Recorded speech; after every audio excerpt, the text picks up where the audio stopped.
Hi, my name is Paul Pack, and I'm a teacher at Mr. Books Club. And today, for you guys, we're talking about persuasive writing. Okay.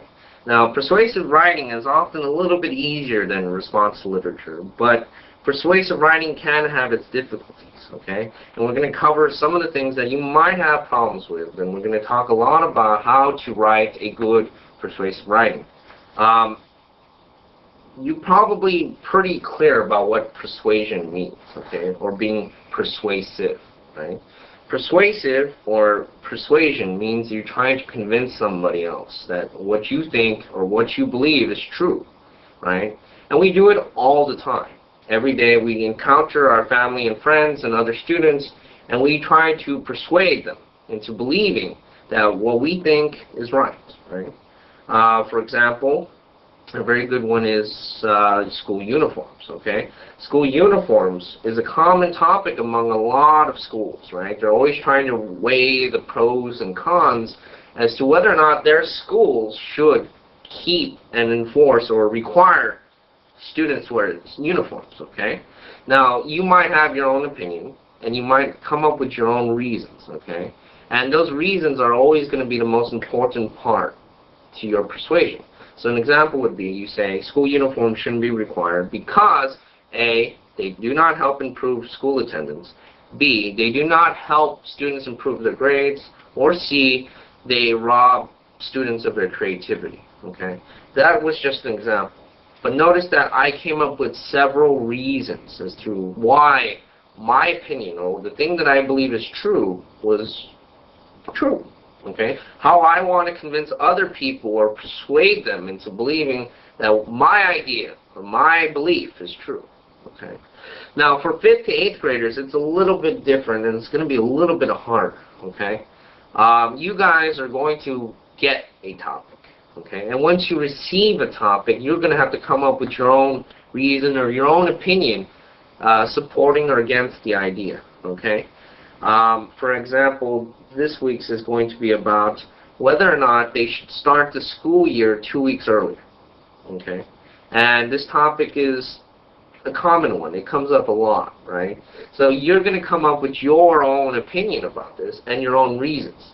Now, notice I gave you a lot of good reasons for the uniform topic, right? But you have to come up with your own about the 2 weeks starting, about the school starting 2 weeks earlier. Now, you can't just come up with your reasons to support your opinion.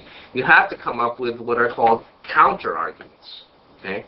Now, this is very important to this type of essay, coming up with counter-arguments. Okay?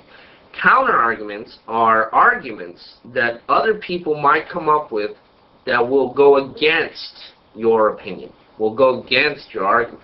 Okay? You might have came up with 3 good reasons, but maybe somebody else will come up with a reason for why one of yours or all of them is untrue.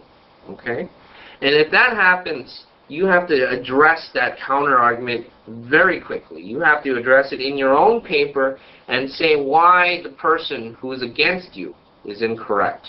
Okay? That's a counter-argument. Now, though it's a requirement for this type of essay, it's also a very important and very good way of improving your own arguments, of a way of making yourself more convincing.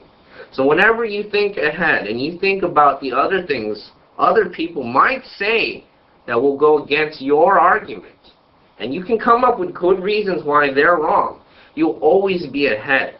Okay? Whenever you're trying to persuade or convince somebody, if you know what they're going to say ahead of time, and you can come up with your reasons against it, your arguments are going to be that much stronger. Okay? It isn't just for this type of essay. It's for all kinds of things. And if you can do that, you're going to be a better speaker. You're going to be a better argumenter. You're going to say things that are more convincing. Okay? Because you're going to anticipate, or you're going to think ahead, or you're going to assume what other people will say. Okay? And in doing that, you improve yourself. You improve your thought processes. You improve your way of thinking. You improve your ability to convince. Okay? To persuade. That's always a very important and necessary thing to a good and smart thinker. Okay, so let's talk about the structure of your essay.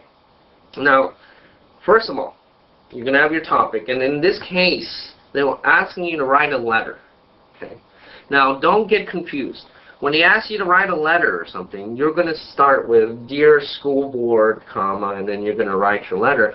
But that's not going to be any different than a real essay.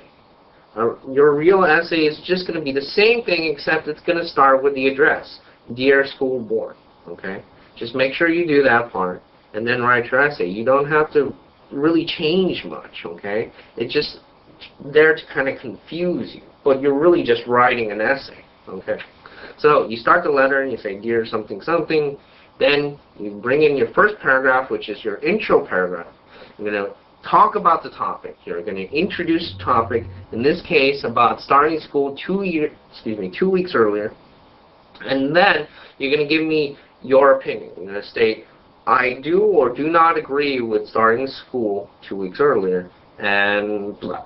You give your reasons, right? Usually you want about 3 or 4 good reasons as to why your opinion is true, okay? 3 or 4 good reasons why your argument is right, okay? So introduce those, right? And then you might even introduce your counter arguments in the first paragraph. But it's not exactly necessary, okay? And I'll show you why. Now, after the intro is done, you're going to write your body paragraphs. Your body paragraphs, again, each body paragraph will start with a topic sentence. And your topic sentence is going to be one reason, okay? One of your reasons that you thought your argument was correct. Okay, your first reason, you give your examples, your details, your proof, right?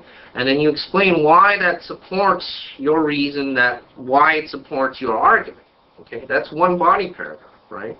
Now, you can do it in this way. Once you've done that, you can come up with a counter argument in the second paragraph. And then maybe you have like 3 good reasons, and you end up with like maybe 3 or 4 extra paragraphs about counter arguments. But the best way to do it is this. I think this is the best way. Okay? You do your body paragraph with one reason.